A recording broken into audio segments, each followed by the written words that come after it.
दर्शकबिहीन नमस्कार, म हुँ कमल प्याकुरेल। तपाईँ अहिले सुनिरहनु भएको छ दैलेख कर्णाली खबर।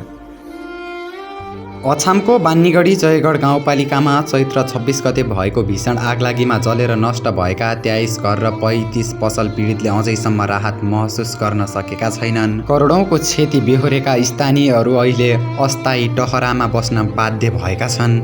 जयगढ बजारमा रातिको समयमा लागेको आगोले केही घण्टामै बजारलाई खरानीमा परिणत गर्यो।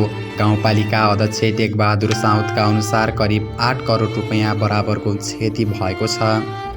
डोजर लगाएर घर भत्काइदिएर बजार जोगाइएको थियो, तर 14 दिन भयो राहतको नाममा केही पाइएन।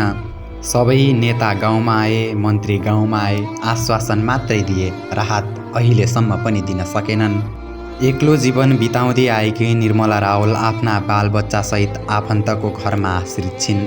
सम्पत्तिको नाममा रहेको सबै कुरा खरानी भयो। व्यापारी खकेन्द्र साउदको परिवार पनि घरविहीन भएको छ। 1 करोड बराबरको क्षति भएको अनुमान गरिए पनि राहत शून्यतामा छ। घर, पसल, गोदाम सबै जलेर नष्ट भयो। अहिले गाउँपालिकाको एक कोठामा बस्दैछौँ। राहत पाउने आश त छ, तर समय बित्दै गएको छ।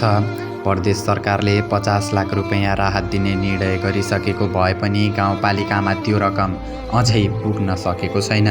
अहिलेसम्म प्रदेश सरकारले दिने भनिएको रकम आएको छैन। केही सङ्घ संस्थाबाट करिब 4 लाख नगद आएको छ। अहिले अस्थायी टहरा बनाउने सल्लाह चलिरहेको छ। अछामका अधिकांश स्थानीय तहले राहतको घोषणा गरे पनि शनिबारसम्ममा कुनै रकम उपलब्ध भएको छैन। एकातिर नेताहरूका आश्वासनको ओहिरो, अर्कोतिर पीडितको भोक र पीडा। जयगढका आगलागी पीडित अझै राहतको प्रतीक्षामा रहेका छन्।